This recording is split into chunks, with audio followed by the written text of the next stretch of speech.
سورہ فاتحہ جس کی ابھی میں نے تلاوت کی ہے، دو اعتبارات سے یہ قرآن مجید کی پہلی سورت ہے۔ ایک تو ترتیب مصحف میں آپ کو معلوم ہے کہ سورہ فاتحہ پہلی ہے، پھر سورہ بقرہ ہے۔ ایک ترتیب نزولی میں بھی یہ پہلی مکمل سورت ہے جو حضور پر نازل ہوئی۔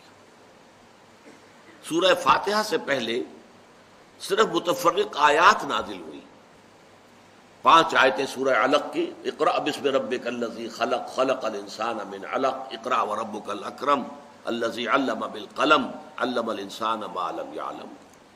اب یہ مکمل سورت تو نہیں ہے نا، سورۃ العلق تو 19 آیات پر مشتمل ہے، جس میں سے 5 یہ ہیں۔ دوسری وہی سورہ نون، 7 آیتیں، نون والقلم وما یسطرون ما انت بنعمت ربک بمجنون وان لک لاجرا غیر ممنون وانک لعلی خلق عظیم فستبصر ویبصرون بأیکم المفتون ان ربک هو اعلم بمن ضل عن سبیلہ وهو اعلم بالمہتدین۔ اب یہ 7 آیتیں۔ سورہ قلم تو غالباً 54 آیات پر مشتمل ہے، اگر مجھے مغالطہ اگر نہیں لگ رہا تو گویا کہ اس سے پہلے سورہ مزمل کی آیات نازل ہوئی، سورہ مدثر کی آیات 7 نازل ہوئی۔ یہ سب کے سب جو ہیں یہ متفرق آیات ہیں، صورتیں نہیں۔